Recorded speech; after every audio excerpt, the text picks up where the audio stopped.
اور محمد وآل محمد صلوات۔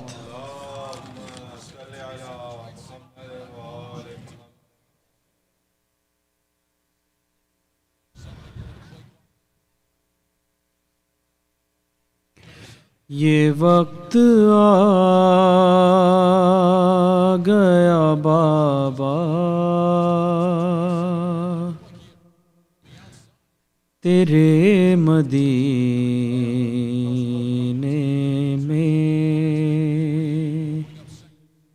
یہ وقت آ گیا بابا تیرے مدینے میں، بطول ہو گئی تنہا، بطول ہو گئی تنہا تیرے مدینے میں، یہ وقت آ گیا بابا تیرے مدینے میں، ہے تیری بیٹی کو رونے پہ یوں دلا سے ملے،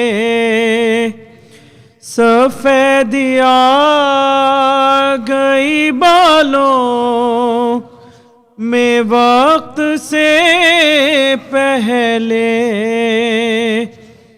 بطول اب ہے ضعیفہ تیرے مدینے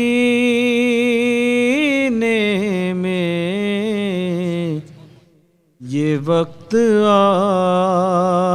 گیا بابا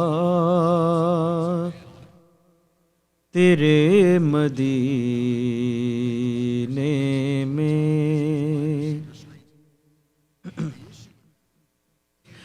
حسن کے سامنے وہ ظلم ہوا ہے مجھ پر، رہے گا اس کا نشان ہے بطول کے رخ پر، لگا جو مجھ کو تماچا تیرے مدینے میں، یہ وقت آ گیا بابا تیرے مدینے میں، مجھے قسم میرے غازی کے پاک ہاتھوں کی، میں دائیں ہاتھ سے تسبیح بھی پڑھ نہیں سکتی، کچھ ایسا اجر ہے پایا تیرے مدینے میں، یہ وقت آ گیا بابا تیرے مدینے میں، گرا ہے مجھ پہ مصائب کا آسمان بابا، میرا دا میری تعظیم تھی جہاں بابا، نہیں ہے اب وہ مدینہ تیرے مدینے میں، یہ وقت آ گیا بابا تیرے مدینے میں، جو در سے اٹھے وہ شعلے نہ بھول پاؤں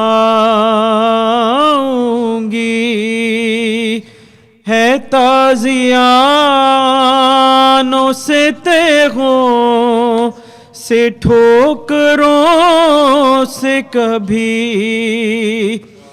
مجھے دیا گیا پرسا تیرے مدینے میں،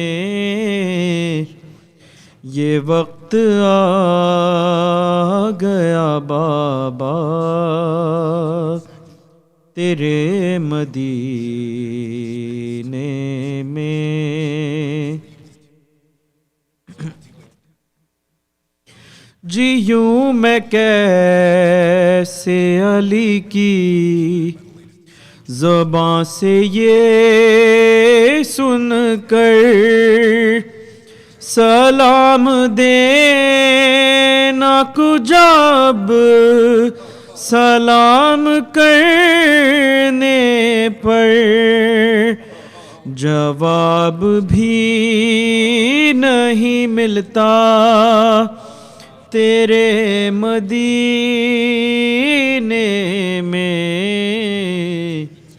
یہ وقت آ گیا بابا تیرے مدینے میں، ہے جس کی تیغ کے صدقے یہ دین حق پھیلا، یہ غم بہت ہے میری موت کے لیے بابا، اسی کو قیدی بنایا تیرے مدینے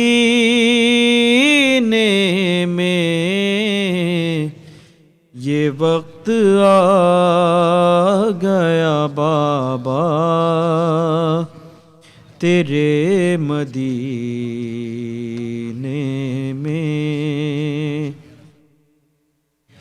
لحد پہ بابا کی کہتی تھی سیدہ محسن، جہاں میں آنے سے پہلے چلا گیا محسن، یوں تیری بیٹی کو مارا تیرے مدینے میں، یہ وقت آ گیا بابا تیرے مدینے میں، صلوات پڑھتے چلو۔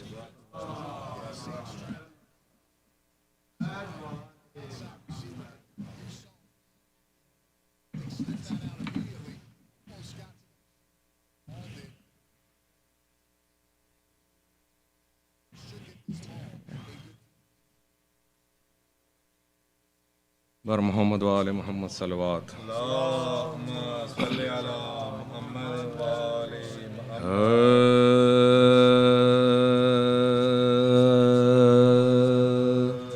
پہلے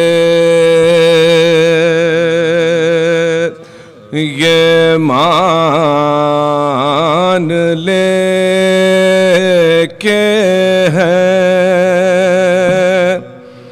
مشکل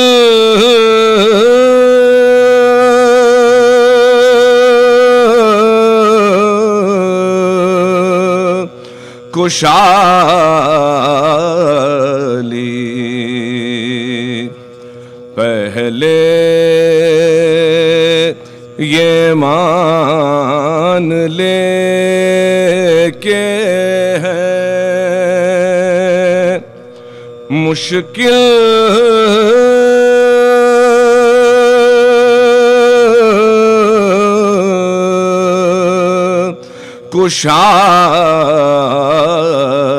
کشالی پھر دیکھ تیرے واسطے کرتے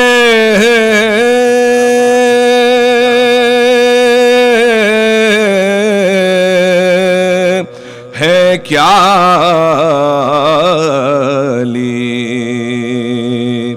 پھر دیکھ تیرے واسطے کرتے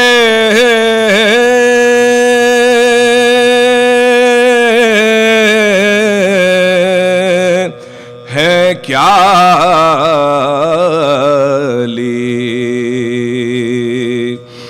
ٹل جاتی ہے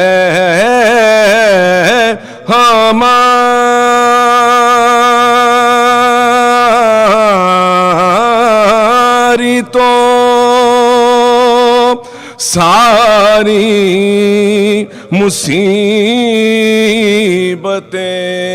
مصیبتیں ٹل جاتی ہے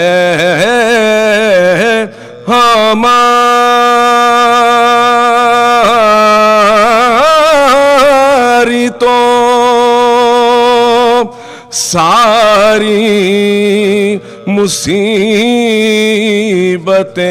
مصیبتیں ہم جب کبھی خلوص سے کہتے ہیں یا علی پہلے یہ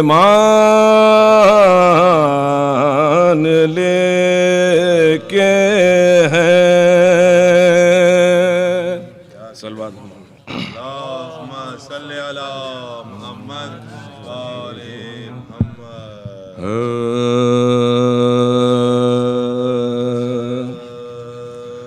جب حر کا گناہ شاہ امم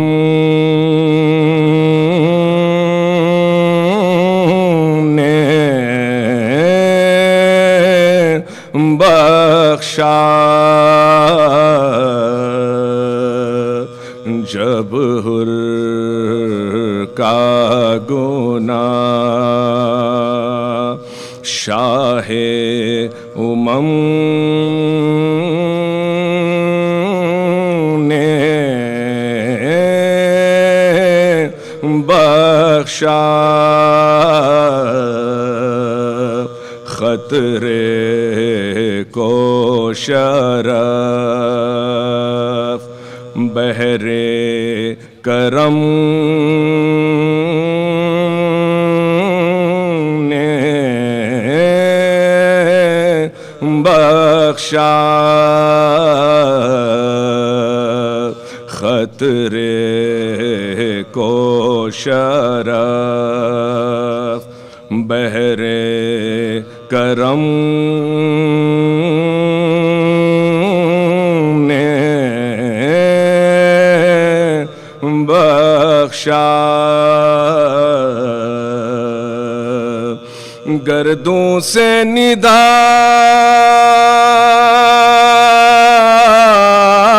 کے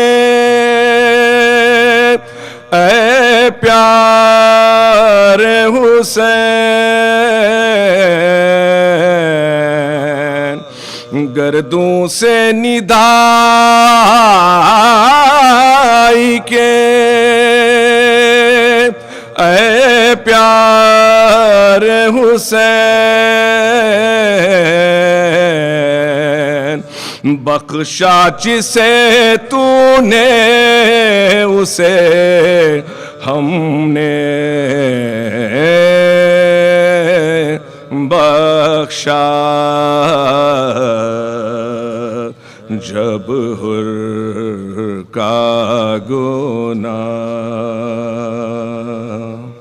صلوات. اللهم صل على محمد وآل محمد.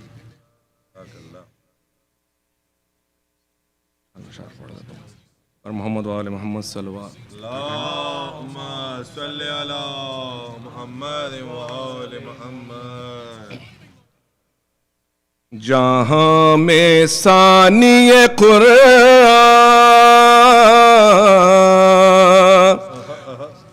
کوئی کتاب نہیں، جہاں میں ثانی قرآن کوئی کتاب نہیں. علی بھی ایک ہے جس کا کوئی جواب نہیں، علی بھی ایک ہے جس کا کوئی جواب نہیں. جہاں میں ثانی قرآن کوئی کتاب. علی کو دیکھا تو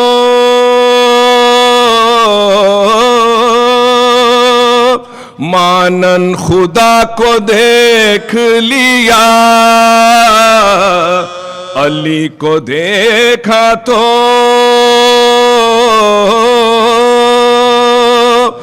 مانن خدا کو دیکھ لیا. ہماری آنکھوں کے آگے کوئی حجاب نہیں، ہماری آنکھوں کے آگے کوئی حجاب نہیں. احد کی ضرب ہو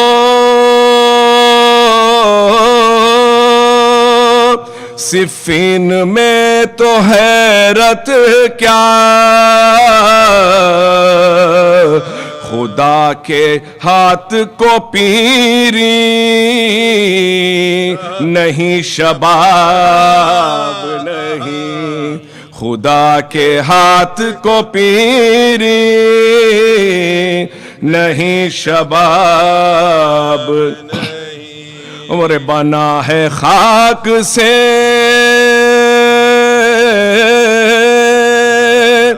انسان خاک ہونے کو، ابس ہے زیست اگر ہو بے بو تراب نہیں، ابس ہے زیست اگر ہو بے بو تراب نہیں. لحد میں پھیل گیا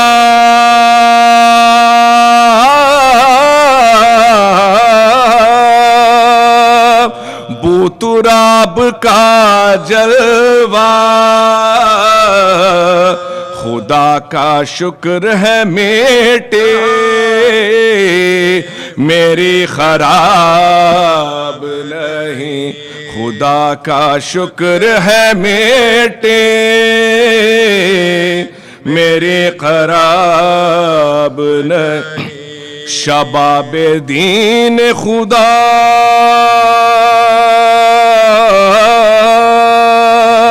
ہے شباب اکبر کا، زوال جس کے لیے ہو یہ وہ شباب نہیں، زوال جس کے لیے ہو یہ وہ شباب نہیں. فقط چھری کا نشان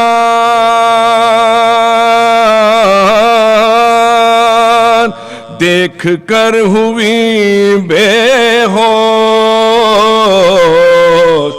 یہ ہاجرہ ہے پیغمبر کی ماں رباب نہیں، یہ ہاجرہ ہے پیغمبر کی ماں رباب نہ سکون نواز ہے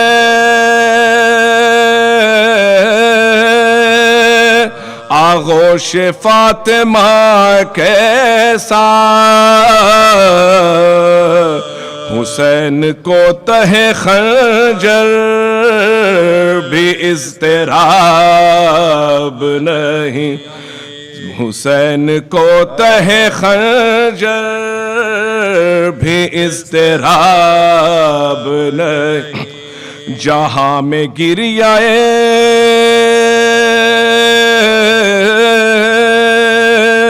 یعقوب کا جواب تو ہے تبسم علی اصغر تیرا جواب نہیں تبسم علی اصغر تیرا جواب مقطع حاضر ہے کہ علی کے در سے ہی سر تاج بن کے نکلیں گے کسی کو پھیر دے خالی یہ وہ جناب نہیں کسی کو پھیر دے خالی یہ وہ جناب نہیں جہاں میں ثانی قرآن کوئی کتاب نہیں سلوات دو اللہم صلی علی محمد وآل محمد سورہ فاتحہ بسم اللہ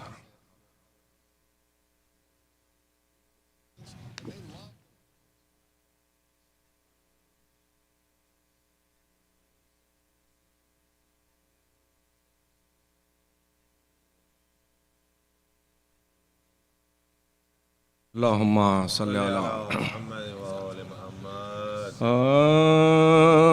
فرزندوں کو پھر فاطمہ زہرا نے بلایا چھاتی سے لگایا کبھی سینے سے لگایا بالائے جبیبوں سے لیے اور یہ سنایا لو پیاروں کے ہنگام جدائی کا لو پیاروں کے ہنگام جدائی کا آیا اب تم سے جدا ہوتی بطول ازرا ہے یہ آخری زہرا نے تمہیں پیار کیا یہ آخری زہرا نے تمہیں پیار کیا ہے حیدر سے کہا ان کو نہ پہنچے کوئی ایذا یہ ہے میرے پیارے کبھی ان کو نہ گھرکنا اور آپ سے ایک عرض یہ اب کرتی ہے زہرا پڑھیو میرے لاشے پہ نماز ہے میرے مولا فرقت میں نہ ان دونوں کی تڑپائی او صاحب بچوں کو میری قبر پہ تم لائی بچوں کو میری قبر پہ تم لائی او صاحب نازک ہے مزاج ان کا یہ معلوم ہے مولا ہر بات میں بے ساختہ رو دیتا ہے چھوٹا ہے خوف الٹ جائے نہ سینے میں کلیجا تم اس کو میرے لاش پہ بھی رونے نہ دینا سب گود میں لے مرتبہ قرآن کا سمجھ کر گھر کے نہ کوئی اب اسے بن ماں کا گھر کے نہ کوئی اب اسے بن ماں کا سمجھ کر یہ کہہ کے کیا بند درے حجرت ہر سب خرد و کلاں آن کے رونے لگے باہر آواز سنی کلمہ طیب کی برابر، پھر کچھ نہ صدا آئی، کہا سب نے یہ رو کر، رحلت ہوئی بس آج رسول عربی کی، لوٹ گئی دنیا سے نشانی بھی نبی کی، لوٹ گئی دنیا سے نشانی بھی نبی کی۔ القصہ وہ دن ماتم زہرا میں جو گزرا، شب آئی کھلے گیسووں سے دینے کو پرسا، حیدر نے کیا غسل کا سامان مہیا،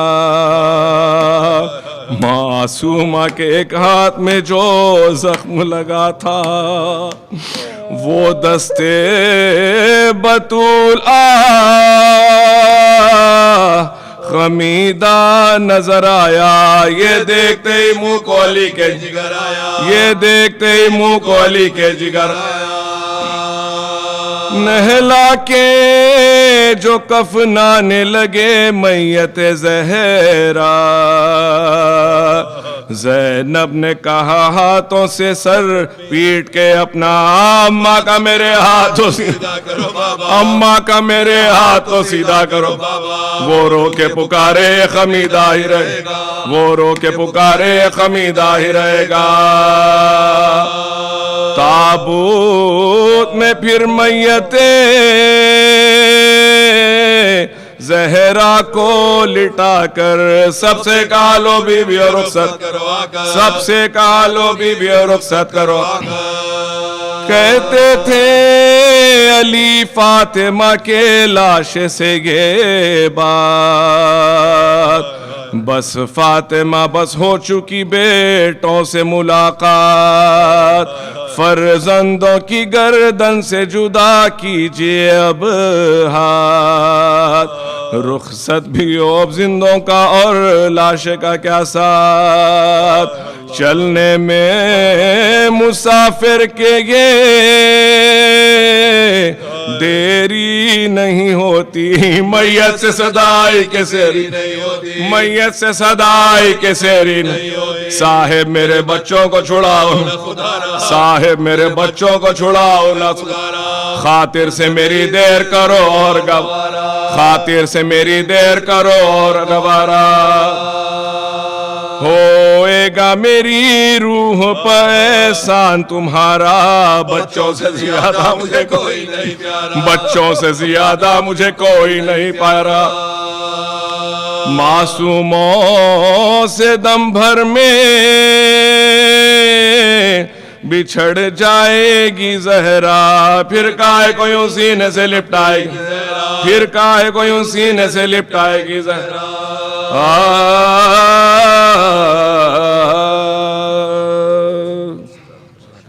شکریہ۔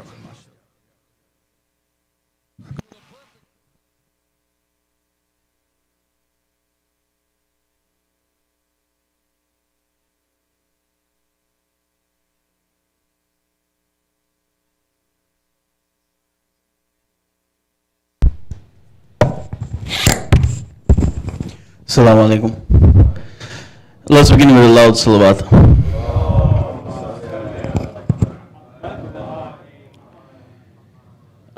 To begin with, there is a request from tonight's Tabarruk sponsors for a request for Surah Fatiha for Marhum Muhammad Zulfiqar Ali, son of Ghulam Abbas Khan. So please recite a Surah Fatiha.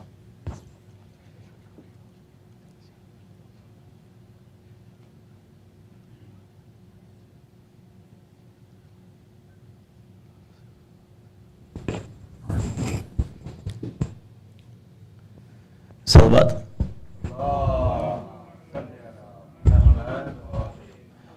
Once again, really quick, there will be a Shab-e-Azaa program here on January 1st, organized by Al-Mujadallah Husaini, and more details will be coming soon. And on behalf of the IEC management, on behalf of me, and on behalf of the entire Shia community, we'd like to express our utmost gratitude for Brother Husain al-Nashed for accepting our invitation and reciting these majalises of Fatima. I know that you have really enlightened us with the knowledge and the virtues of Bibi Fatima Zahra. And inshallah, we pray that may Allah give you and your family a healthy and happy life. And may Allah give you the continuous opportunity to serve the Ahl Bayt. And with this, I'd like to request you to recite the Majlis. Please recite aloud salawat.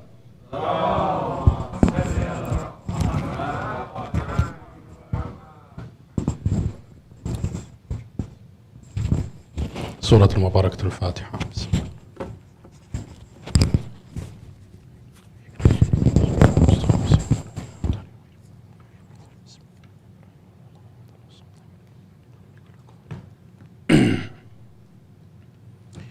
أعوذ بالله من الشيطان اللعين الرجيم. بسم الله الرحمن الرحيم. الحمد لله رب العالمين وبه نستعين والصلاة والسلام على أشرف الأنبياء والمرسلين خاتم النبيين سيدنا وسيد الأولين والآخرين بالقاسم المصطفى محمد. اللهم صل على محمد وآل محمد وعلى آل بيته الطيبين الطاهرين المعصومين المنتخبين المنتجبين المظلومين الذين أذهب الله عنهم الرجس وطهرهم تطهيرا. اللهم صل على محمد وآل محمد. لا سيما بقية الله في الأرضين أرواحنا له الفداء. For the ta'jeel of the faraj of Sahib al-Asri wa Zaman, Ajjal Allah Ta'ala Faraj al-Sharif, let us have the loudest of our salawat ala Muhammadin wa ali Muhammad. My respected brothers and sisters, my elders and learned scholars, Assalamu alaikum wa rahmatullahi wa barakatuh. I'd like to thank you all for this opportunity, and specifically thank you to the IEC management for giving me the gift of khidmah of Sayyidat Nisa al-Alameen alayhi salam Allah. We ask Allah subhanahu wa ta'ala to accept all of your efforts in planning and making these majalis possible, and inshallah there will be shifa for you in the dunya and shafa for you in the akhirah. Ilahi al-haqi ameen. Let us give them the gift of salawat ala Muhammadin wa ali Muhammad. Continuing with the ma'rifah of Sayyidat Nisa al-Alameen alayhi salam Allah. To conclude, inshallah, we will speak somewhat about this noble personality again from the Quran al-Kareem, but also on the point which we emphasized time and again, that in our Sharia as the Shia of the Ahlul Bayt alayhim salam Allah, insofar as our fiqh and our theology is concerned, we have always maintained that the status of a woman in Islam is sacred, insofar as the status of Sayyidat Nisa al-Alameen is concerned, insofar as the status of the noble wives of Rasulullah sallallahu alayhi wa sallam are concerned, insofar as Zainab al-Kubra alayha salamullah and Bibi Fidda alayhim salamullah, a woman who served in the house of Muhammad and Ali Muhammad, became a teacher for this ummah in wafa and loyalty to the Al of Rasulullah sallallahu alayhi wa sallam. So much so that Amir al-Mu'mineen, when he talks about Sayyida Fidda alayha salamullah, Fidda in Arabic means silver. So the Imam alayhi salamullah, he says, "O Allah, bestow your mercy on the gold which you have given us. Her name is silver." So in talking about Sayyida Fidda alayhi salamullah, he says, though your name is silver, your akhlaq, your characteristics, your examples that you leave for others to follow are that of gold. The Ahlul Bayt and our religion as a theology has never denied the status and the manzila of a woman insofar as the divine plan is concerned for insaniya and the progression of insaniya. I say that as a founding principle and as a foundation we must lay in understanding the manzila of Sayyidat Nisa al-Alameen, specifically when discussing her manzila within the broader context of the narrative, or rather the misrepresentation of the West in regards to Islam and the ill treatment of women within Islam. I say it in inverted commas. Because again, all the text and all the examples and all the tafsir of the Quran that is given as proof to lay the fallacy and the claim that women have no rights within Islam, it is always a narrative and a tafsir that stems from the schools of others. Never from the school of the Ahlul Bayt alayhim salamullah. And this is a true statement that has been true from the days of Rasulullah first proclaiming his divine appointed mission to the days of the scholars who truly appreciate and reflect and understand the teachings of Al-Habib Al-Mustafa Muhammad sallallahu alayhi wa alihi wa sallam. An example of one of these scholars, Ayatollah Muhammad Husain al-Tabtabai, who is the author of the renowned tafsir of the Quran known as Tafsirol Mizan or Tafsir al-Mizan. This work, just to give us an idea of the life and the effort which was exhausted to produce this tafsir of the Quran al-Kareem. And I hope that in learning how much the respected Marja'iyya struggled and suffered in order to produce this piece of work on the tafsir of the Quran al-Kareem will encourage us to engage with the book so that those efforts are not wasted. And the efforts of a scholar are like the efforts of a farmer. They put in 95% of the work for the fruit and the vegetable to be fully grown, to be delicious, and to be free of all pesticides and free of pests and all this other stuff. There's only 5% left for you and I to benefit from the flavors and the labor of this farmer. And that is to get out of the comfort of our home, go to the supermarket, exchange money for goods, return home, and enjoy those goods. The scholar is that person who goes and seeks the knowledge and takes it and prepares it and ensures that it is untainted, free from all impurities of thoughts and false narratives, and then they compile it and they put it in a book, in inverted commas, a supermarket. The only thing that's left for you and I is to go and pick up this book and read in order to gain the benefits of the hard work of this person. Meaning if I go out and buy bananas, I'm not putting in the same effort as the person who's growing them. I don't have to wait all year for the harvest. I just go pick them up because somebody else's work is done. You can bake a cake at home, as my father used to say, or you can go to the bakery and just buy a ready-made cake. Don't waste your time. They know how to make it better than you, and you will enjoy it better than you would enjoy your own cake. Likewise, when these scholars, these ulama, these marja'iyya, these kiram, who have dedicated their life to seek out the knowledge of the Ahlul Bayt and present it in a digestible and an easy way for you and I to understand. Tafsirol Mizan took such a toll on Ayatollah Tabtabai and his health and his life, and it did not allow for him. This project, by the way, nobody had presented forth anything like it, which is why it is renowned and unique.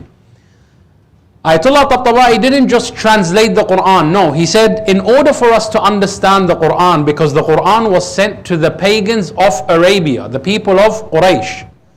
So first he dedicated his life to mastering all of the poetry of the people before Islam. Whatever was preserved in literature, he read and studied and mastered the grammar, because in his understanding he said when Allah subhanahu wa ta'ala uses a particular word when speaking to his target audience, Allah wants them to understand what that word means based on their usage of the word. Therefore, for us today to understand the Quran in the same way that it was revealed, we must understand the actual usage of the language of the time. Number one. So for example, today, LOL, we all know that LOL means laugh out loud.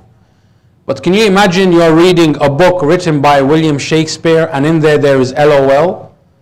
There is no way you would assume, and you would actually be wrong to assume, that LOL in Shakespeare's literature stands for laugh out loud, because that is a terminology which was only coined fairly recently, especially with the use of this device and texting one another. And therefore, today we read LOL as something, but let's assume that LOL was also used in the time of William Shakespeare. They will have complete different meaning. And therefore, even though we're reading Shakespeare's book in English, we need to have background knowledge of what did he mean when he wrote LOL, and how did people understand and receive it when he wrote LOL. So Ayatollah Tabatabai, before even beginning the Quran al-Kareem, had to really master the poetry of the Arabs, which means you must fully understand the Arabic language and be a master of the Arabic language yourself, number one.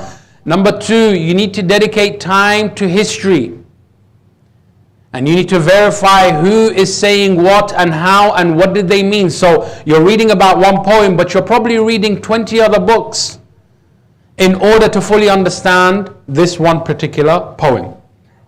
He mastered what is called Al-Mu'allaqat, which means those poems which were such mastery of the Arabic language that the people of Quraysh before Islam, they would be so proud of these poems that they would hang them onto the Kaaba. So when other Arabs came to do tawaf of the Kaaba, not only will they be impressed with the Kaaba, but they will equally be impressed by the poetry which is hung on the Kaaba. If I recall correctly, it's either 4 or 8 poems that were hung onto the walls of the Kaaba.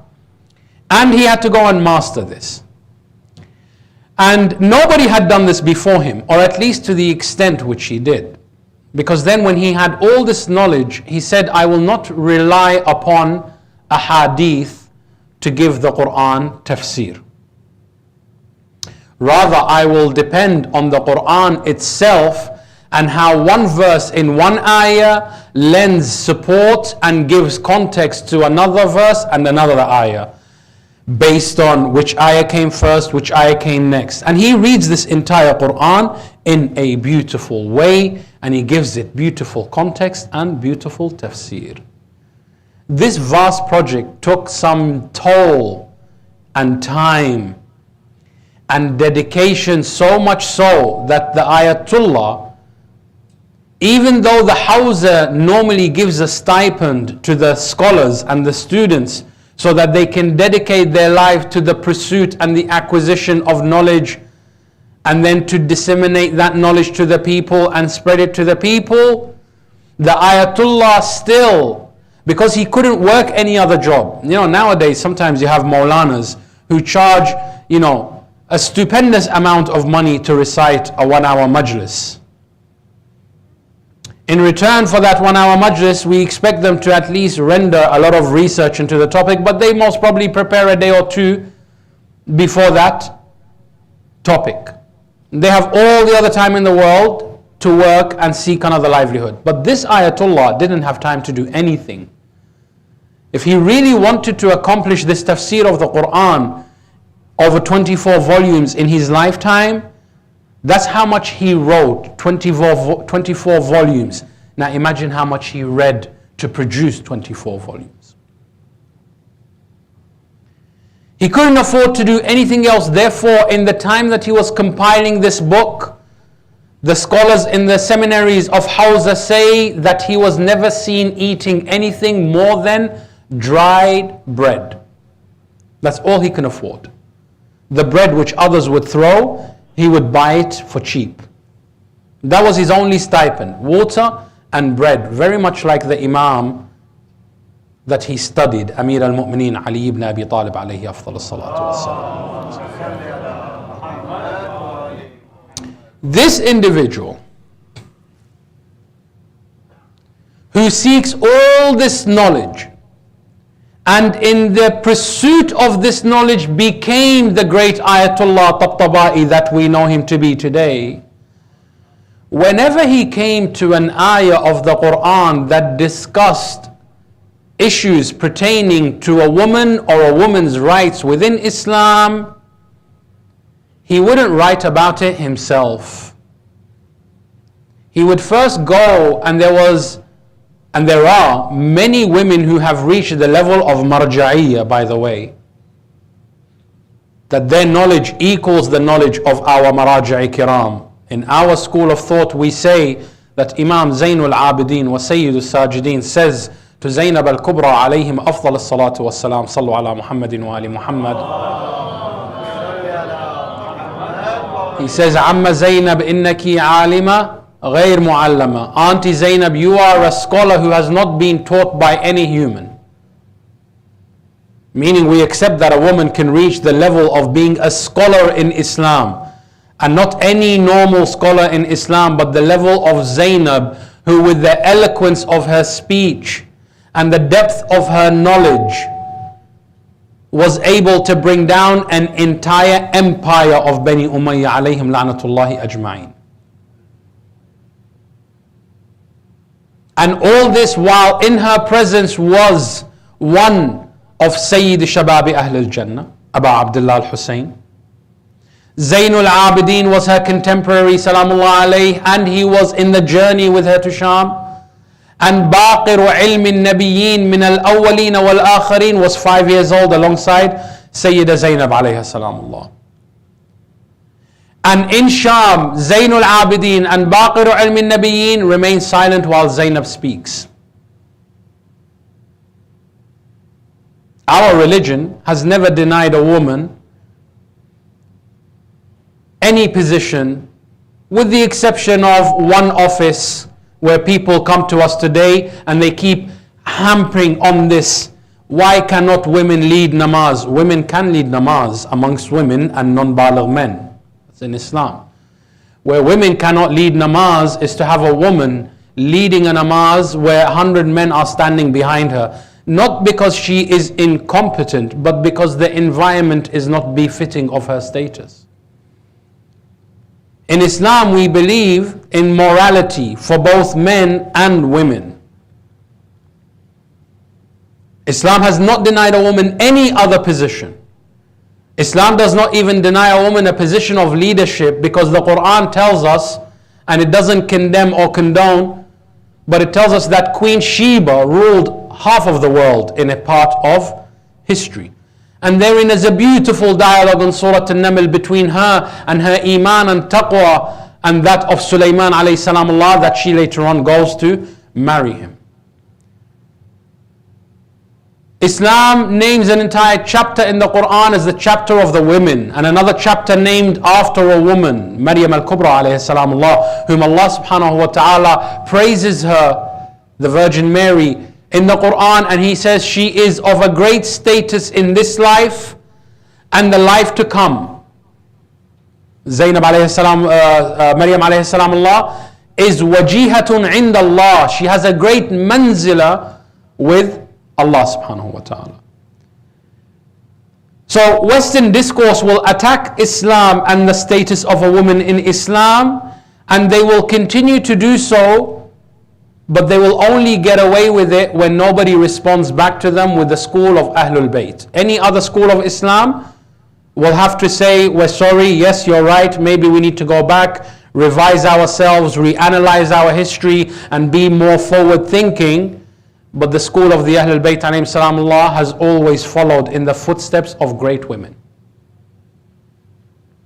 We have never ever maintained that a woman is to be oppressed, or a woman is to be denied any form of rights, or that a woman is intellectually inferior to a man, or that a woman is actually in need of a man. And inshallah, that's what we'll be talking about today. First of all, the manzila of a woman in Islam through analyzing Quranic verses, and then inshallah we will look at the manzila of Sayyidat Nisa al-Alamin.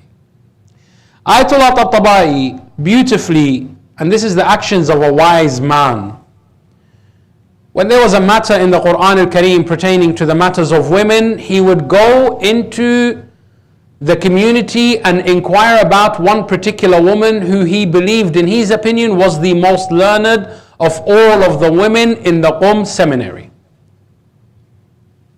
And he would ask her about what her opinion is based on her knowledge of Islam, on this particular ayat, for example, the ayat which deal with the woman's issue of pregnancy, the ayat which talk about breastfeeding, nursing a child, the ayat which talk about a woman's monthly cycle.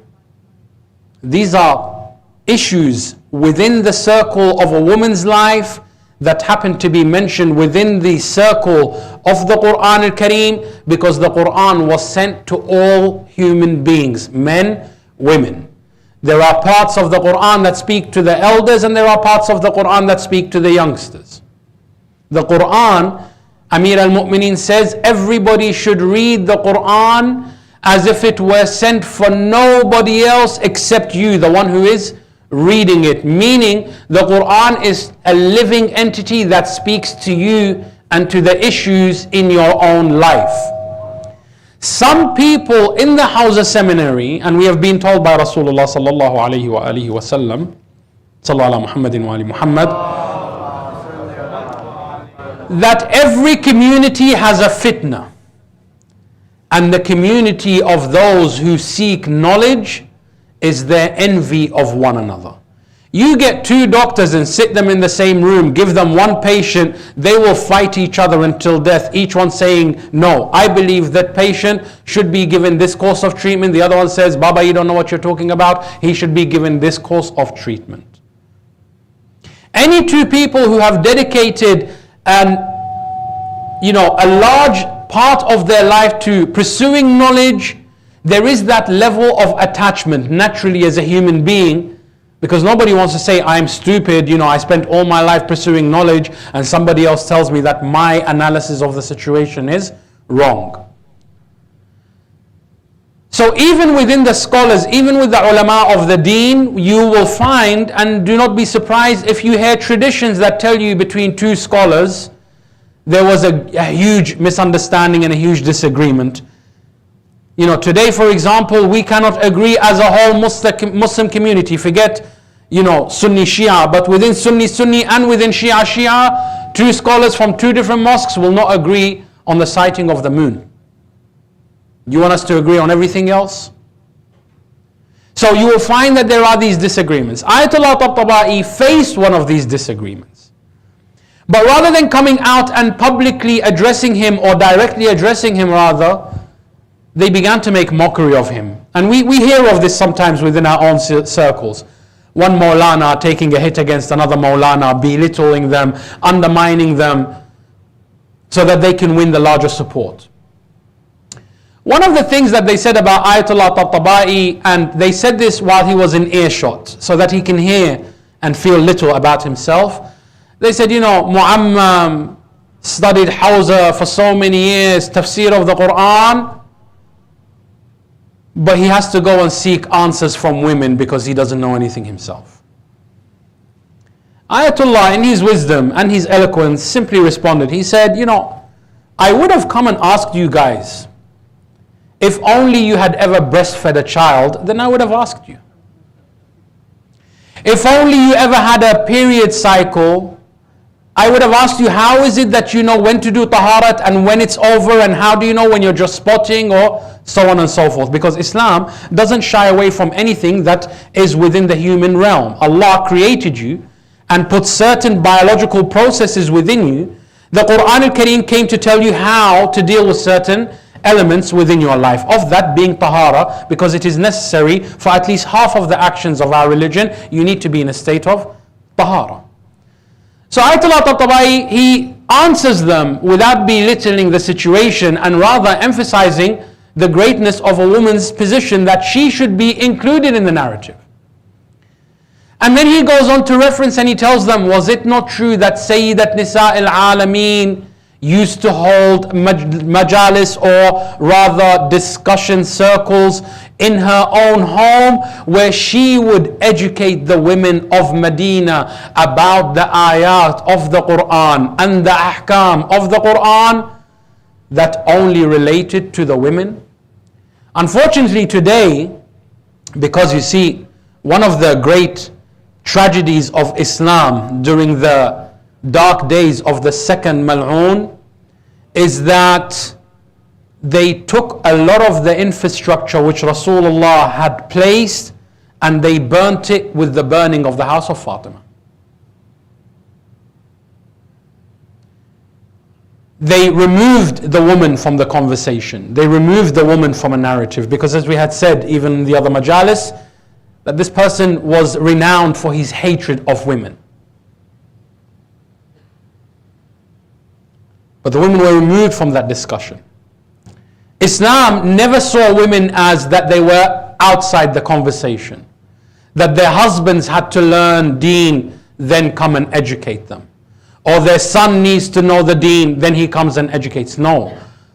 Everybody in Islam has to pursue knowledge from the cradle to the grave, man and woman.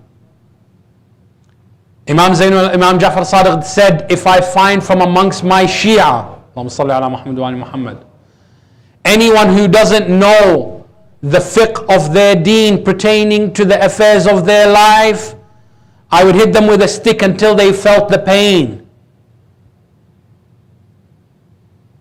You know, today we live, unfortunately, under the culture which the second brought back.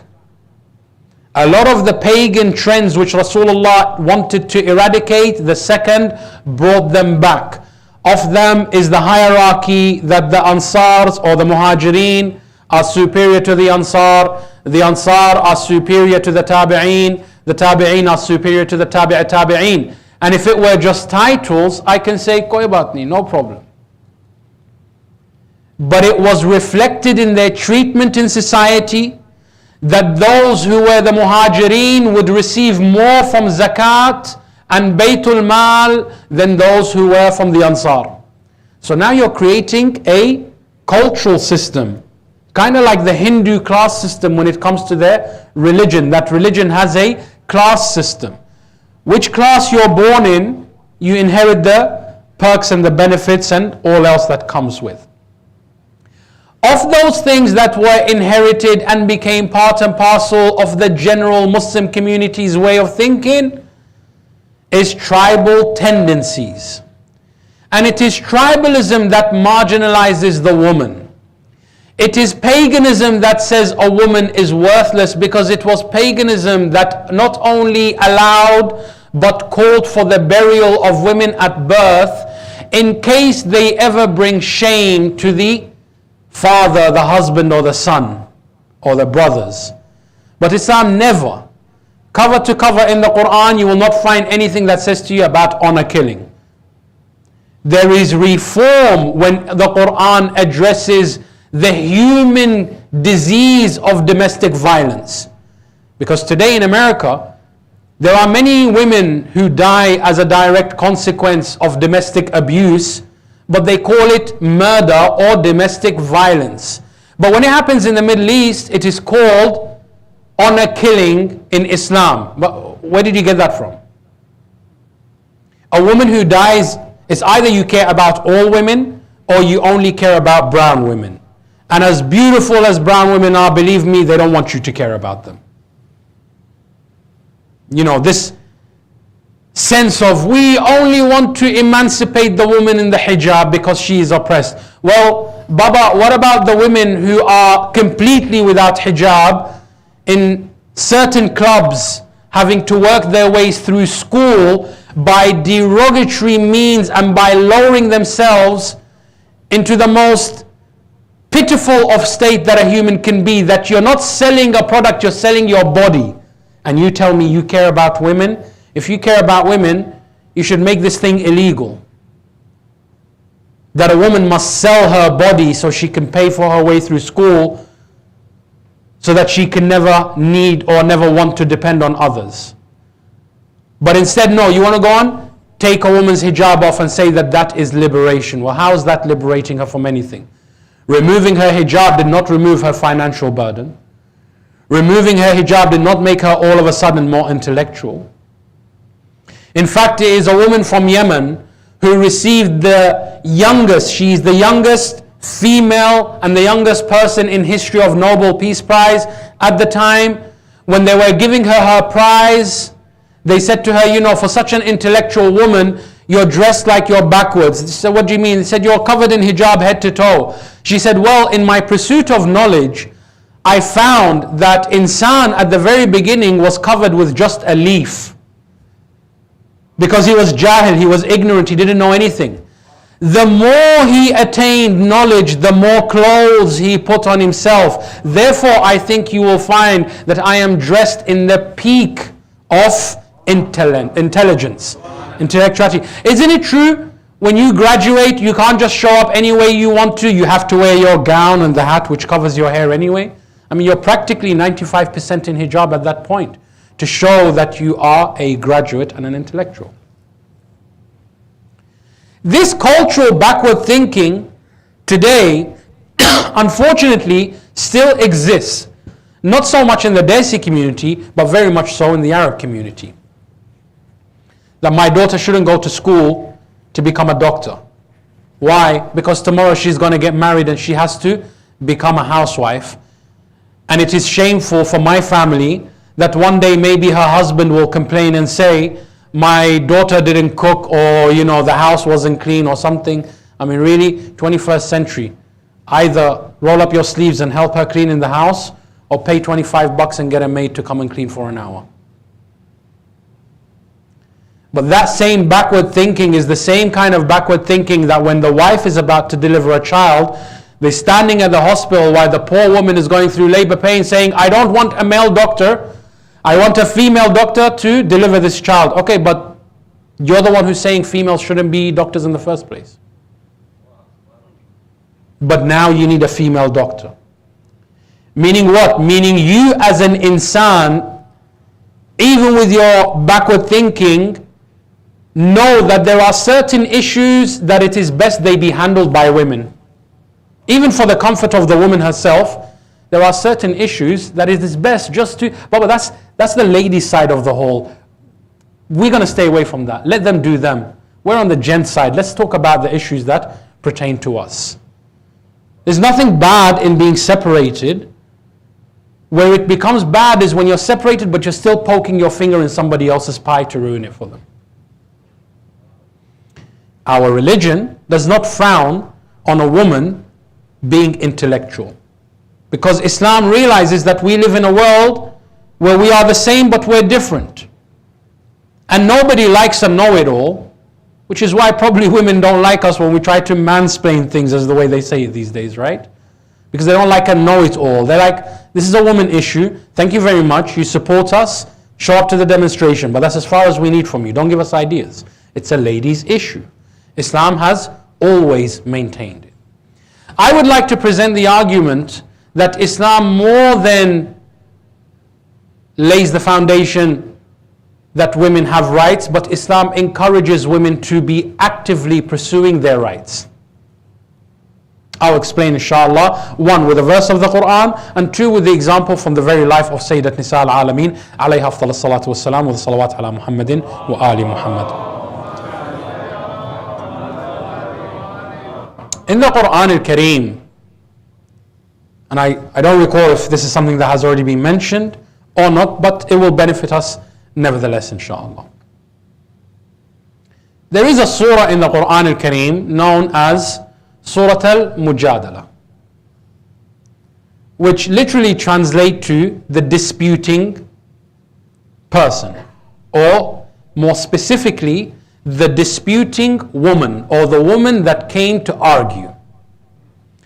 This surah of the Quran al-Kareem takes its name from the incident which led to its revelation. What is the surah? What is the incident? In Arabian society, before the advent of Islam, there was a type of divorce known as dhihar. And dhihar comes from the word dhahar, which means your back. And basically what would happen is, in pagan society, when a man no longer desired his wife to be a wife, but at the same time his macho and ego would not allow him to see another man marry her, because obviously, someone will say, oh, your wife now got married to somebody else, so my izzat cannot handle that. My brain will just blow up all over the place. How can she move on with her life? That was the mentality of the ignorant. So amongst themselves, in a world dominated by men, there was this consensus that you can tell your wife the following, and that would be a divorce. And what is it that you say to her? Is you say to her, woman, when I look at your back, that means when I don't see your face, if I saw you from behind, and I see my mother from behind, I can't tell who is who. You're the same to me. Meaning you're like a mother to me. So I can no longer be attracted to you in the physical sense. I'm sorry. Because you remind me of my mother now. Number one. But number two, because you remind me of my mother, I do not allow it for myself that my mother marries anyone after my father dies. Therefore, after me, you can't marry anybody else. What this created is it created an opportunity to oppress, to emotionally blackmail. That if a woman ever spoke back to her husband or did anything against his will, he can very simply say to her, your back and the back of my mother is one and the same. Meaning nobody else can marry this woman. Meaning, in a society where there isn't a social welfare, there is no one to spend on this woman. Meaning this woman and her children are now at the complete mercy of me. The person who told her that you and my mother are the same. What else can she expect from me that is good? Nothing. Islam never addressed this issue. Even though the Muslims had left Mecca after being there for 13 years and went to Medina where they remained another 10 years, that makes 23 years in the life of Rasulullah Muhammad sallallahu alayhi wa alihi wasallam. Never was this issue addressed in the Quran al-Karim until an incident took place, and this was the first divorce of dhihar that happened within the Muslim community. The story tells us that there was a companion of Rasulullah sallallahu alaihi wasallam who was married to a woman that came from a very affluent family. However, this woman wasn't the most attractive of women, but she was a mu'minah. She completely believed in Allah and completely believed in the life hereafter and completely believed in everything that the Prophet had preached. Of those things, she believed in the noble values and sanctity of a family working together as one unit. That is what Islam tells us. Bismillah ar-Rahman ar-Rahim. O you who believe, save yourselves and your family from the pits of Jahannam. It is one unit. It's never about, I ate my food, it doesn't matter if my wife is hungry, if my children are hungry. No. It's not about, I need to get to Jannah so I pray. No. I need to pray, I need to make sure that my children pray. If I'm going to make it to paradise, I need to take the whole squad.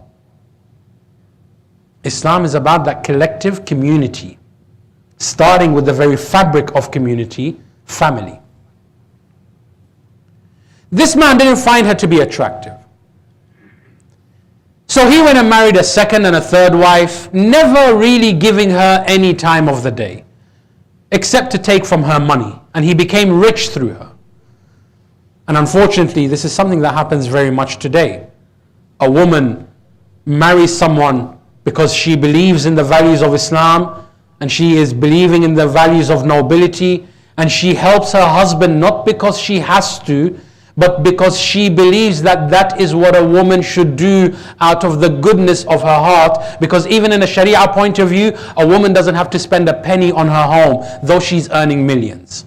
She doesn't have to. It is from that innate nature that Allah put in her, that naturally she cares for her family, that she does what she does for the family. Unfortunately, some people whom the word man is wasted on, they are just males, will milk this situation and they will take from her wealth to better themselves, and then when they become better, they will run after other women. We have a saying in Arabia for that. You took me flesh and threw me as bones. There was nothing left, just bones, so you threw me away. This man did the same thing. He was getting rich of his wife's inheritance. And in that time he was wearing fine clothes and looking like a very successful man. And he will sit in the Majlis, Jenab, Jenab, Jenab, Jenab, till 3 in the morning. And he's leaving his wife at home. Until Allah placed an ailment in him to humble him and to remind him. When he became sick, his other wives left him. The ones who were with him for his money, when he got rich, they left him. Who remained? The mu'minah, the one who feared Allah, the one who believed that there is a heaven hereafter, and that her efforts will never be wasted with an ever watchful God. She didn't wait for gratitude from the community. She didn't care for the pity that she felt from the community. The words that are dropped silently next to her, ah, bichara, have you heard about fulana, fulana, her husband, what he done? She had tawakkul in Allah subhanahu wa ta'ala, because in the very outset she never needed the man. She always had Allah in her life. But it was the fulfillment of half her deen to be married. When he becomes sick, she doesn't begin to tell him, remember you did this, remember you did that. No, she remains dutiful, not to him, to Allah. Dutiful, not to him, to family. Sometimes people talk about a woman as if whatever she does because she's being forced.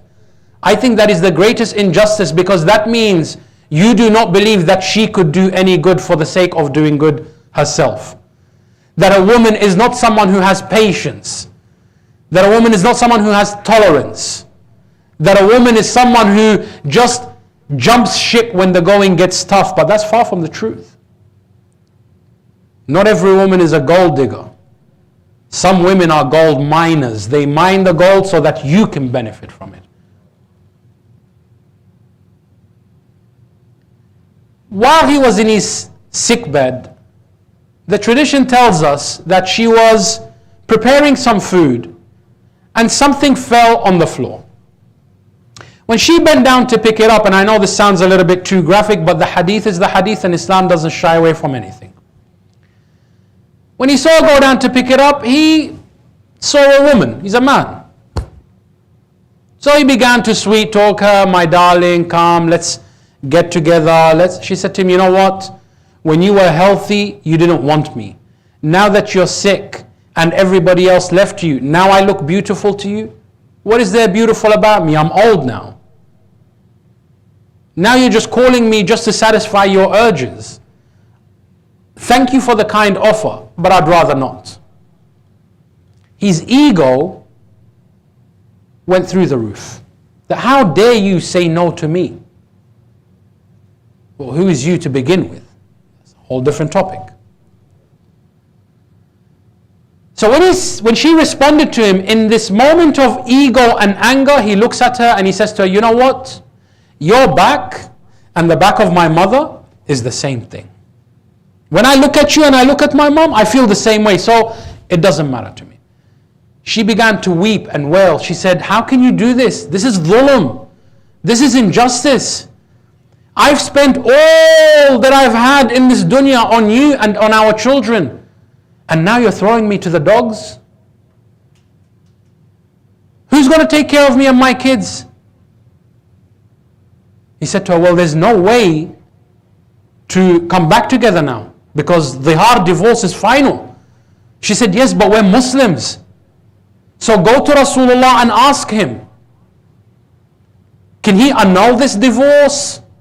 Does it even stand? Is it even part of Islam? He goes to Rasulullah sallallahu alayhi wa sallam. He says, Ya Rasulullah, X, Y, and Z happened. Rasulullah says to him, sorry, I can't comment. Why? Well, first of all, I don't just make up the religion. I can only tell you what Allah tells me. And so far, Allah has not spoken about this issue to me. He went back to his wife. He said, Rasulullah said there's no solution. Go back and talk to Rasulullah. He went back to Rasulullah. Second day, Rasulullah said, I still don't have a solution for you. He went back. Third day, she gets angry. In that her anger is not against Allah, nor against Rasulullah. Her anger is from the frustration that I am a woman who is being oppressed and nobody is giving me my rights. So she goes to Rasulullah sallallahu alayhi wa sallam. And as soon as she sees the Prophet, she begins to argue with the Prophet. Because she is oppressed. She feels she is disadvantaged. You know, when somebody feels wronged, I mean, we see sometimes in McDonald's and Wendy's and all these like fast food, somebody, you get their burger wrong, they come storming into the place. Why did you get this wrong? Normally a human being, when they feel like something of theirs is being wasted or they've been mistreated, naturally argument comes. That is the story of the reason of the revelation of the ayah of the Quran and the surah of the Quran known as Surah Al-Mujadallah. The one who disputes. The interesting thing is how the surah begins. أعوذ بالله من الشيطان اللعين الرجيم بسم الله الرحمن الرحيم. قد سمع الله قول التي تجادلك في زوجها وتشتكي إلى الله والله يسمع تحاوركما إن الله سميع بصير. Indeed, Allah has heard the argument of the one who came to you complaining about her husband, and she raises her complaint to Allah. Indeed, Allah is ever present, listening and watching. The beauty is this: if Allah is always listening and watching, where was Allah when the husband came 3 days ago? And why did Allah not respond? Because see, insan, sometimes we do things and we say, why is Allah not responding? It's because what the equation we're putting in is wrong. It's like we're saying 3 plus 5, but we want it to be 2. It's not going to work. We need to change, we need to put parentheses, we need to somehow find the algebra equation, whatever, do something with these numbers to get that 2. But what we're doing currently is not the right way to get 2. The reason why we will never get 2 is because there are certain laws and principles that are general and universal. And because of their them being universal, the same truth has to remain consistent in all circumstances. There is a fallacy in the world, and Allah knows best exactly where it started from. And that fallacy is that only men can speak to God and speak on behalf of God. It is this fallacy and this premise that told this woman, or rather conditioned this woman, that even though she was being oppressed by her husband, she was not allowed to go to the Prophet and complain. Rather, the husband, who is her oppressor, should go and find a solution of how he can unoppress her. If Allah had responded to him there and then, Allah would have given weight and truth to this idea that only men can and ought to and will talk to Allah. Therefore, Allah, who was watching and ever present and listening, chose to remain silent until she herself came as the plaintiff presenting her case to Allah subhanahu wa ta'ala. The way Allah subhanahu wa ta'ala words the opening of the ayah, indeed Allah heard the complaint of the one who came to you, complaining to Allah about her husband. Anyone who's in the legal field will know now we have a plaintiff, a defendant, a judge, and a legal representative. The plaintiff being the woman, the person she is fighting against, the defendant who is the husband, the judge, tashtaki ilallah, she's not complaining to Muhammad sallallahu alayhi wa sallam. It is a matter of deen, her complaint is to Allah, but her shafi' and her attorney who knows the laws of Allah so that he can better present her case to Allah is Muhammad sallallahu alaihi wasallam. And therefore, this is one of the first and most profound hearings in a legal system that puts the precedence of women's rights, that they can communicate directly with Allah and they can take their case to the head of the religion and stand before him. And a woman in Islam can even take a complaint against her husband. So where do you get this fallacy that in Islam a woman is the property of her husband who bought her from her father with a dowry? Where do you get that from? You see, when you're reading Islam from others' books, you may read the Quran, but you're not reading the same Quran because the tafsir is not the same. Amir al-Mu'mineen says, Inna Qur'anakum hadha samit wa ana al-Qur'anu natiq. Your book in your hand is a silent Quran. You can open it, make up any fancy story, throw in some Quranic ayat, khalas, the Quran is not going to say, stop, that's not what I meant. The Quran can't do that for itself.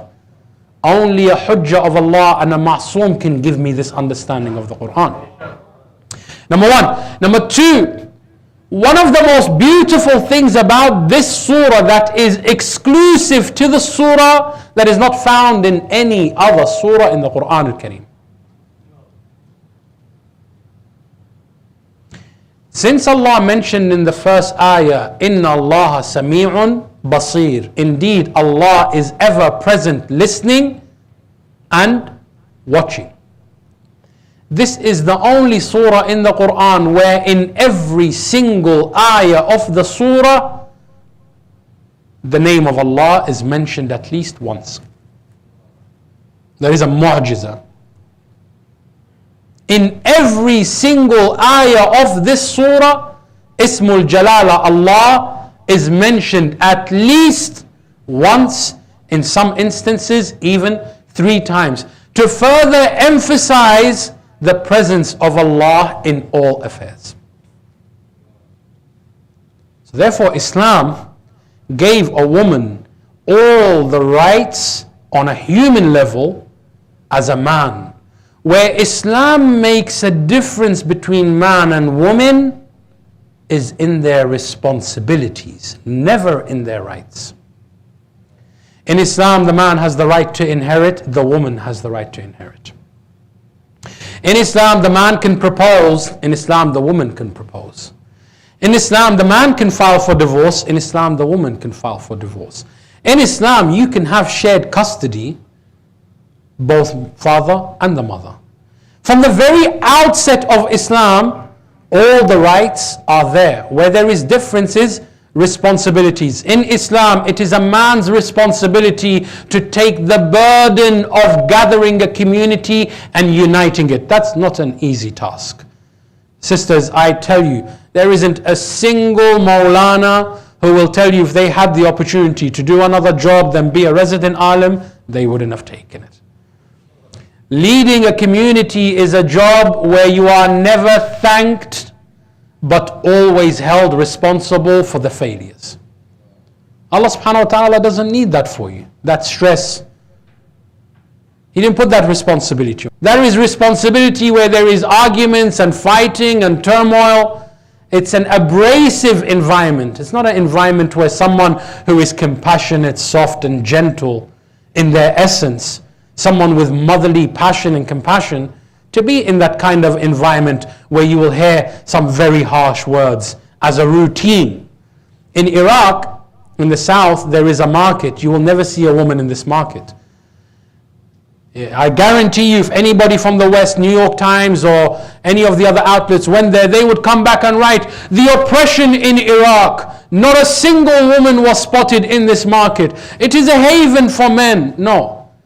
The reason why women never go to that market is because it's a farmer's market. And in that particular region of Iraq, the farmers have the filthiest tongues when they talk to each other. It is insult after insult, swearing after swearing. Even when they are nice, they're not nice. So naturally, it became an environment where a father will say to his daughter, Bara, let your brother go get the groceries. That's not a place my daughter should be hearing those kind of conversations.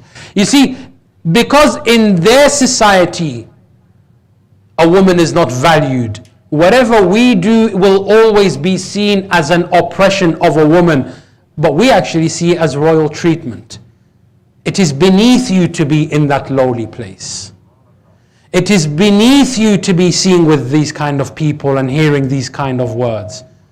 Baba, you don't need to work not because you shouldn't work. You don't need to work because you don't need to work. You have a father, you have a brother, you have a husband, you have children. You are spoiled. You are a queen in your home. Sheikh Ahmed al-Wa'ili, I believe it was, who was asked, why is it in Islam women cannot shake hands with men? And he was asked this by the BBC. He said, can you shake the hand of Queen Elizabeth? He said, no, of course not. He said, why? He said, because not everybody and anybody can touch the Queen. He said, likewise, in every one of our homes, the woman is the queen. Why do you have to say we're oppressing her? Why can't you see that she's being treated royally? Have you seen Gore, when they're out in the market, how their children talk back to their parents, especially the mother when daddy's not around? The swearing and everything. Dare see mother, she just looks at her son in a certain way. He knows. Sit down right. It doesn't mean that a woman is belittled in our community. A woman carries power. Nobody can put fear in you the way your mother does in a Desi community, right? Especially if there's a chamcha in her hand, right? So this idea that women are supposed to be oppressed is a fallacy. From a legal point of view, the Quran, as we just explained, from a legal point of view of inheritance, where women are allowed to inherit, someone will come forward and say to you, inheritance in Islam is unfair to women. Allow me to show you that it's unfair to men. A man in Islam, yes, he inherits twice as much as a woman, but a man has to spend 3 times as much as a woman. Because let's say in this example, I'm inheriting from my father. May Allah subhanahu wa ta'ala prolong all our fathers' lives if they are still with us. If they are not with us, may Allah subhanahu wa ta'ala give them maghfirah and enjoin them with Ahlul Bayt alayhim salamullah in the akhirah. Ilahi al-haqqi ameen. Our parents, let's say we are inheriting our parents. Okay, my sister will get half of what I will get, meaning I get double the share. Okay. But my sister, from an Islamic point of view, there is 0 responsibility on her to maintain my mother. As the son, it is my wajib to now take care of my mother, because the man who was supposed to take care of her is gone. So from what I inherited, I have to give a portion to my mother. At the same time, I have my wife, who Islamically, though she's working, doesn't need to spend a penny on our house. So from that inheritance, I gave 1/3 to my mother, and I'm giving 1/3 to my household, my wife. Okay, I have a daughter. Allah blessed me with a child. That child is a daughter. I'm responsible for spending on that daughter. Okay, so now I finished my inheritance, but the responsibilities haven't finished. Which means, bichara, now I've got to go back 9 to 5, make some more money, and start trying to pay again. On the other hand, My sister who inherited from my father gets to keep 100% of that money. Plus she gets to keep whatever her husband inherits from his father. Plus she gets whatever he has to spend on her as the head of the household. You know, that's what we call in Arabic shimshar or a minshar, which means a saw. Because the saw, when you put it on the tree, when it goes up, it eats. When it comes down, it eats. Both ways it's going to eat. A woman, your husband gets paid, you eat. Your father, you eat. Your son pays, you eat. Whichever way, money comes to you, which is a beautiful reason why Allah made this legal system that everything comes to you. Reason being is Allah never made you to go through the hardship of life. Allah never made the wajibat on a man, the hardships that a man must go through were never made wajib for a woman, because you are the gentler of the two genders. Allah created you to enjoy the luxuries of life. Allah put safety checks and balances in place that you don't need to work too hard in life. Maryam alayha salamullah, because there was no male in her family, Allah would send down food from heaven in Surah Al-Imran while she was pregnant. He tells her, shake the palm tree, dates will fall, water will gush from the bottom of the earth. فَكُلِي وَاشْرَبِي وَقَرِّي عَيْنًا. So eat and drink and rejoice. Enjoy the comforts of life. And someone comes and says, oh, this religion of Islam. What religion of Islam? Which one are you reading? My Islam? Are you reading the Islam of Ali ibn Abi Talib? Or are you reading the Islam of the one who attacked the daughter of Muhammad sallallahu alayhi wa sallam? Are you reading the Islam of those who rushed to the defense of women, or those who ran to the house of Fatima saying to her, give us fadak?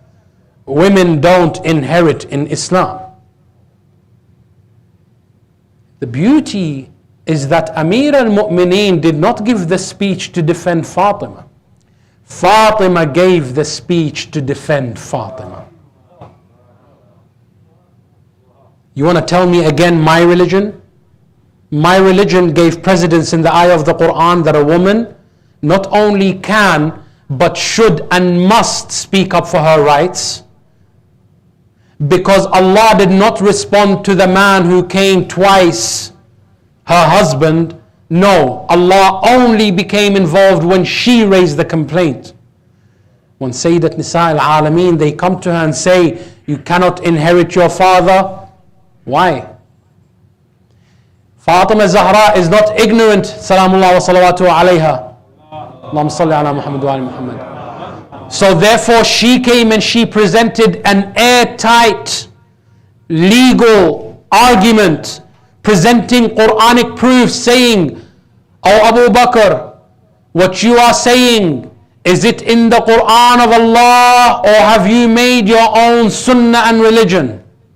I say, Ya Zahra, they made their own sunnah and religion.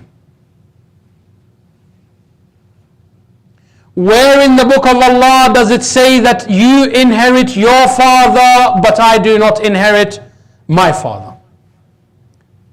They couldn't find any legality to deny her on the basis that she was a woman. So they went to another legal premise, that the prophets are not to be inherited because they are disconnected from the dunya. Again, she presented proof from the Quran al-Kareem, Bismillah ar-Rahman ar-Rahim. And we cause Solomon to inherit David. She said, is he not a prophet? Is his father not a prophet? And these individuals would continue to harass and to belittle the status of a woman, but more importantly, the status of the women in the household of Rasulullah Muhammad sallallahu alayhi wa sallam. And therein was the hubris and the downfall of these enemies of Islam, is that they belittled the women of Islam. Saddam al-La'in, when he wanted to put an end to the Shia resistance in Iraq, post-Iran-Iraq war, he ordered the killing of our Maraji' al-Kiram. Of those Maraji' al-Kiram was the great scholar and Shaheed, author of our economy and our philosophy, as-Shaheed, as-Siddiq, al-Tahir, Muhammad Baqir al-Sadr. In his honor, let us have a salawat ala Muhammadin wa ala Muhammad. When Saddam wanted to kill Muhammad Baqir al-Sadr, it is well known amongst the people of Iraq and those outside of Iraq who are aware of the social political climate during the era of Saddam. Saddam al-La'in made a statement saying, I will not make the mistake of Yazid. They said, what is that? He said, Yazid belittled the status of women. He killed Husain, but he did not kill Zainab, and that is why he was destroyed in his own palace. Therefore, Saddam al-La'in killed Bint al-Huda, the sister of Ayatollah Muhammad Baqir al-Sadr. And by the way, all of the women of the Muslim world today, this generation, any woman who is in hijab owes her hijab after Allah and Rasulullah and Fatima and Zainab to Bint al-Huda. Because Bint al-Huda was the individual mind and the sole intellectual author who wrote many books and led many theological discussions to counter the ideologies and the narrative of communism and capitalism in regards to the status of hijab and women in hijab. If you go and you Google the beaches of Iran and Iraq during the 60s and the 70s, you would think you're looking at Miami or California. In that hijab was not desirable. Women would be walking around in the streets completely as if it were the West. Now, from a cultural point of view, do you, baby, that's fine. But from an Islamic point of view, that is not what our religion was preaching and teaching. And here we are talking about Muslim women who became so desensitized to Islam and to the noble values of the hijab. And it was this Bint al-Huda who made these waves against the tides of communism and capitalism and all these other isms that protected and preserved the hijab and gave izzat to hijab, becoming an example for other women to say that, you know what, I don't need to go to an office dressing beautiful for my boss so that I can keep my job. No, I can be in my hijab and they will come begging me to work for them because of what I can bring to the table, because of my intellect, because of my ideas, and because above all of my ideals and principles. Saddam al-La'in said, I will not make the mistake of Yazid. And he killed Bint al-Huda.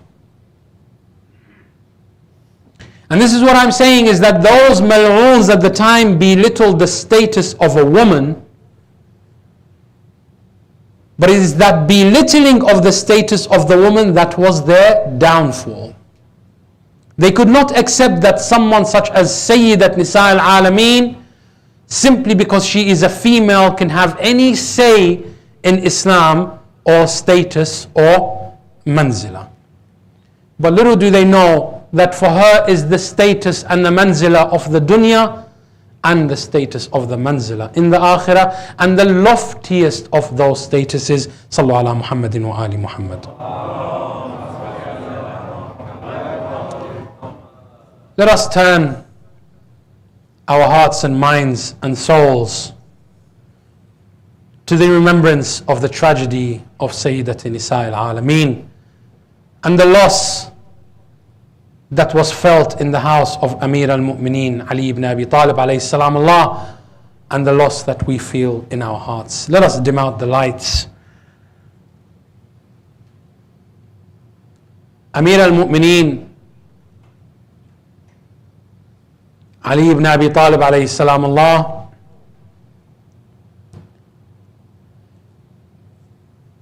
said a poem at the time of burying Sayyidat Nisa al-Alameen. For every gathering of two friends, the gathering must soon come to an end. And losing Fatima after Muhammad is the most conclusive proof that this is a reality. Meaning that no two friends will remain together forever in the world. Notice how he refers to Fatima to Zahra as a friend, not as a wife, not as a servant, not as a woman, but Khalil. Khalil in Arabic is not just a friend, it is the most trusted friend. Khalil is your friend when you are in the wilderness. Allah calls Ibrahim Khalilullah because Ibrahim was chased from his community. Ibrahim was thrown into a fire by his community. Ibrahim was lonely in all the world that he had no friend to turn to but Allah. So Allah was his Khalil. Fatima was the Khalil of Ali ibn Abi Talib alayhi salam. That is why traditions say when Amir al-Mu'mineen was wounded in Masjid Kufa, when Amir al-Mu'mineen was going in and out of consciousness from the severity of the pain of the wound and the severity of the pain of the poison, the traditions tell us that every time he awoke, his eyes would be looking in the room left and right, looking at the faces around him but searching for another face that is absent. And he would be heard saying, "Where is my friend in my time of need? Where is my source of comfort when there is no comfort? Where is Fatima? Where is she to come and see Ali? And what is happening to Amir al-Mu'mineen?" It wasn't easy. There was never a day in the life of Ali ibn Abi Talib that he did not feel the absence of Fatima. But especially he felt her absence when he was looking, when a father is leaving the world and he is leaving orphans behind, it is his wish that the mother be there so that she can take care of the children. But Amir al-Mu'mineen is looking at his children, knowing all too well that there is no Fatima there after them. But the tragedy of Fatima never departed the hearts of the Ahlul Bayt alayhim salamullah. Even in his final moments, Amir al-Mu'mineen, when he wanted to make his final will, he said to all of his children that were around him, he said, "My sons and my daughters, I have one last will to make before my soul departs from my body, and this is a makhsus wasiyah. So therefore I want you all to leave me except for the children of Fatima to Zahra. I want you to remain behind me, for because what I have to say is an amana only to the children of Fatima to Zahra. Ajrukum ala Allah." They say all the children of Amir al-Mu'mineen were struggling with what they have been just told, but they were reluctant, but they were listening to their father's wasiyah. So they all got up and left. One of those children would stand up, then sit back down. Then he would stand up, then he would look back down. He would look to the door, then he would look at Ali ibn Abi Talib. Amir al-Mu'mineen looks at this one son of his. He says to him, "Abul Fadl al-Abbas, what is the matter with you? You seem to be perplexed. You're standing and sitting. You're looking at me and you're looking at the door." Abul Fadl al-Abbas says to him, "Father, ya Amir al-Mu'mineen, you said that everybody should leave you except for the children of Fatima to Zahra, and I am not from the sons of Fatima to Zahra. But Father Amir al-Mu'mineen, never do I want to leave your side, especially in the moments that you are taking your final breaths." Amir al-Mu'mineen looks at him. He says, "Oh Abul Fadl, kam min laylatun, how many nights would I hear Fatima saying, 'Salam upon my son Abul al-Fadl al-Abbas. Salamun, my son, the son of al-Baneen. Yes, Abu al-Fadl al-Abbas, in the same way that your mother al-Baneen treated Hassan and Husain as her sons, Fatima treats you as if you are one of her sons. Abu al-Fadl al-Abbas remains behind. He sits with the Imam Hassan and Husain. Zainab and Kulthum, Amir al-Mu'mineen, begins to give his wasiyah. His final wasiyah was what? The amana of Fatima. He looks to Abu al-Fadl al-Abbas. He says, Ya Abu al-Fadl, extend both your arms out. Al-Abbas extends his arms out. In his right hand, he puts the hand of Zainab. In his left hand, he puts the hand of Imam al-Husayn. He says, Ya Abu al-Fadl al-Abbas, before Rasulullah departed this dunya, he put the hand of Fatima in my hand as an amana. Ya Abu al-Fadl, these are the amana of Fatima. I am putting them in your hand. Ya Abu al-Fadl, let nothing befall them on the day of Ashura until you have given your life. And indeed, the valiant noble Abu al-Fadl al-Abbas furnished his life in the pleasure of al-Imams al-Hassan and Husain, and in the pleasure of Sayyida Zainab al-Kubra alayhi salam. Inna lillahi wa inna ilayhi raji'un. Ala la'natullahi ala al-qawm al-zalimin. وسيعلم الذين ظلموا آل محمد أي منقلب سينقلبون. إلهي وسيدي ومولاي، نقسم عليك بحق فاطمة وأبيها وبعلها وبنيها والسر المستودع فيها، يا الله يا رحمن يا رحيم. Ya Allah, take our lives before you take the wilayah of Muhammad wa Ali Muhammad for us, Ya Allah. Ilahi Ameen. Ya Allah, take dunya from us but give us the ziyarah of Karbala in our lifetime, Ya Allah. Ilahi, do not make us of those who call on the Imam and then abandon him, Ya Allah. Make us of those who called the Imam and stood firmly by his side as the 72 companions of Imam al-Husayn alayhi salam. Allah. Ya Allah, do not make this our last Majlis Aza. Ya Allah, we ask you to convey on our behalf and on the behalf of all the mu'mineen and the mu'minat the most heartfelt and sincere condolences to our Imam Sahib al-Asri wal Zaman on this eve, and on the sorrow that he feels for the istishhad of his mother Fatima to Zahra. Ya Allah, we ask you by the haqq of Fatima to Zahra, bless us and bless our eyes by seeing a dome over the shrines in Jannat al-Baqi', Ya Arhamar Rahimin, in our lifetime. Ya Allah, make them domes and shrines that will never know destruction after they've been established, Ya Allah. Ya Allah, give back Fadak to the Hujjah of Al-Hasan ibn al-Hasan Ajjallah al-Faraj al-Sharif. And Ya Allah, we ask you, bihaqq al-Zahra alayha salamullah, do not make in our hearts the Ayyam Fatimiyya any less than the Ayyam of Muharram. Indeed, these nights are equal to the nights of Muharram.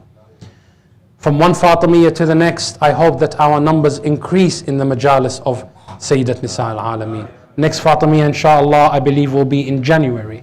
Please, mu'mineen and mu'minat, I ask you, do not fall short in your service. Do not fall short in the azadar. Many people will try to dissuade you by belittling what we do. But we don't do anything for the pleasure of anyone, except if Fatima is radhi, then we are radhi. Yardallahu li ridaha. If Fatima is pleased with what we do, then we know Allah is pleased with what we do. If Fatima is not pleased with what we're doing, then Allah will never be pleased with what we're doing.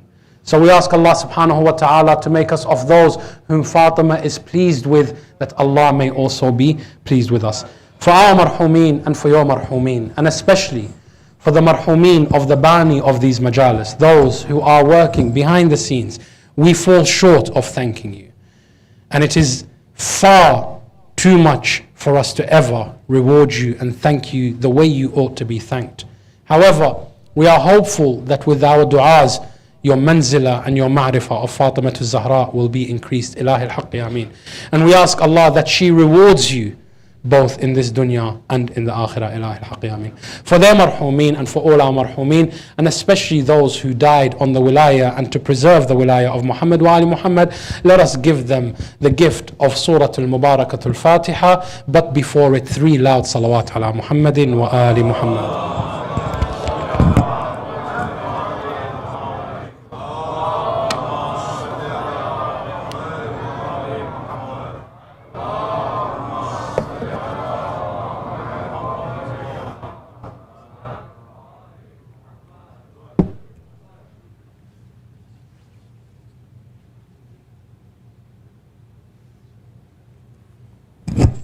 ماتم حسین یا حسین.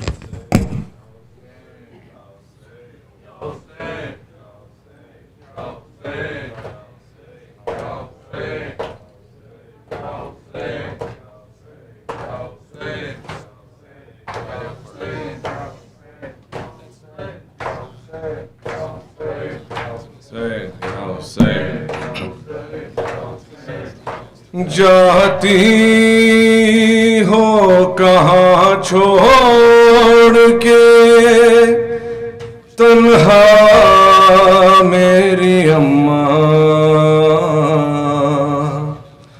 شبیر کے لب پر تھا یہ نوحہ میری اماں،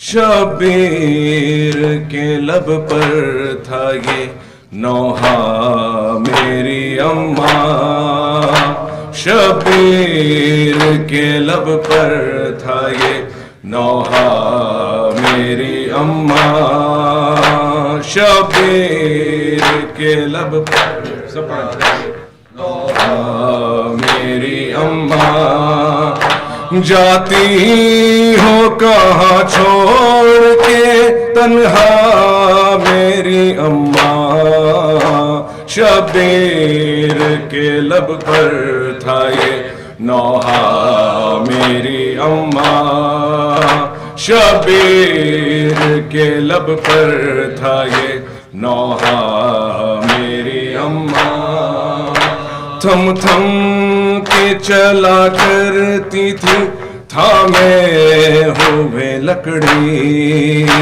مشکل سے چلاتی رہی ایک ہاتھ سے چکی، تم نے نہ کسی سے کیا شکوہ میری اماں، جاتی ہو کہاں چھوڑ کے تنہا میری اماں، شبیر کے لب پر تھا یہ نوحہ میری اماں، نانا نے اٹھائے تھے بہت ناز ہمارے، نیند آتی تھی اماں مجھے پہلو میں تمہارے، اب کیسے جیے بیٹا تمہارا میری اماں، جاتی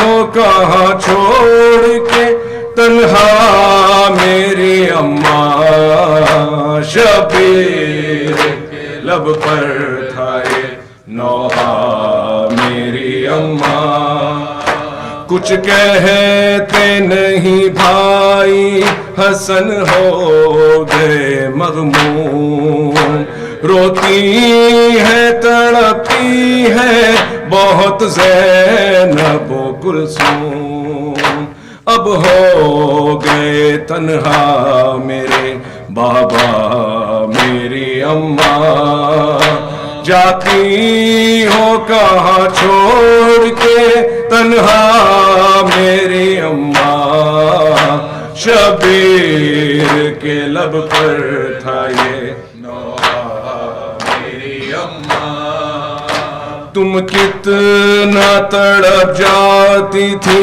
ایک آہ پہ میری، دیتا ہوں صدا تم کو یہ خاموشی ہے کیسی، آواز سنا دے مجھے دکھیا میری اماں جاتی ہو کہاں چھوڑ کے تنہا میری اماں شبیر کے لب پر تھا یہ نوحہ میری اماں ایک شور تھا جب بندے کفن ٹوٹ رہے تھے اور فاطمہ زہرا کے لبوں پر تھے یہ نالے تو پھر سے صدا پھر کہو بیٹا میری اماں جاتی ہو کہاں چھوڑ کے تنہا میری اماں شبیر کے لب پر تھا یہ نوحہ میری اماں مولا یہی کہتے تھے رشید اشک بہا کر دنیا سے گئی زہرا بڑا زخم چھپا کر بچوں نے کہا سن کے یہ نوحہ میری اماں جاتی ہو کہاں چھوڑ کے تنہا میری اماں شبیر کے لب پر تھا یہ نوحہ میری اماں شبیر کے لب پر تھا یہ نوحہ میری اماں دیکھ کر زہرا کو زخمی مرتضیٰ روتے رہے دیکھ کر زہرا کو زخمی مرتضیٰ روتے رہے دیکھ کر زہرا کو زخمی مرتضیٰ روتے رہے دیکھ کر زہرا کو زخمی مرتضیٰ روتے رہے دیکھ کر زہرا کو زخمی مرتضیٰ روتے رہے غربت حیدر پہ سارے غربت حیدر پہ سارے انبیاء روتے رہے دیکھ کر زہرا کو مرتضیٰ روتے رہے دیکھ کر زہرا کو زخمی مرتضیٰ روتے رہے در جلایا سیدہ کا آ کے گستاخوں نے جب در جلایا سیدہ کا آ کے گستاخوں نے جب اس گھڑی بے چین ہو کے اس گھڑی بے چین ہو کے مصطفیٰ روتے رہے دیکھ کر زہرا کو زخمی مرتضیٰ روتے رہے دیکھ کر زہرا کو زخمی مرتضیٰ روتے رہے دیکھ کر زہرا کو زخمی مرتضیٰ روتے رہے ہو گیا پہلو شکستہ ظلم یہ ایسا ہوا ہو گیا پہلو شکستہ ظلم یہ ایسا ہوا دیکھ کر معصوم سارے دیکھ کر معصوم سارے یہ جفا روتے رہے دیکھ کر زہرا کو زخمی مرتضیٰ روتے رہے دیکھ کر زہرا کو زخمی مرتضیٰ روتے رہے دیکھ کر زہرا کو زخمی نیل پسلیاں ٹوٹی ہوئی تھی ہاتھ بھی ٹوٹا ہوا پسلیاں ٹوٹی ہوئی تھی ہاتھ بھی ٹوٹا ہوا درد خود زہرا کو زائے درد خود زہرا کو زائے باخدا روتے رہے دیکھ کر زہرا کو زخمی مرتضی روتے رہے دیکھ کر زہرا کو زخمی مرتضی روتے رہے در جلایا سیدہ کا آ کے گستاخوں جب در جلایا سیدہ کا آ کے گستاخوں جب اس گھڑی بے چین ہو کے اس گھڑی بے چین ہو کے مصطفیٰ روتے رہے دیکھ کر زہرا کو زخمی مصطفیٰ روتے رہے دیکھ کر زہرا کو زخمی مرتضی روتے رہے غربت حیدر پہ سارے غربت حیدر پہ سارے انبیاء روتے رہے دیکھ کر زہرا کو زخمی مرتضی روتے رہے دیکھ کر زہرا کو زخمی مرتضی روتے رہے دیکھ کر زہرا کو زخمی مرتضی روتے رہے یا حسین یا حسین یا حسین یا حسین یا حسین یا حسین یا حسین یا حسین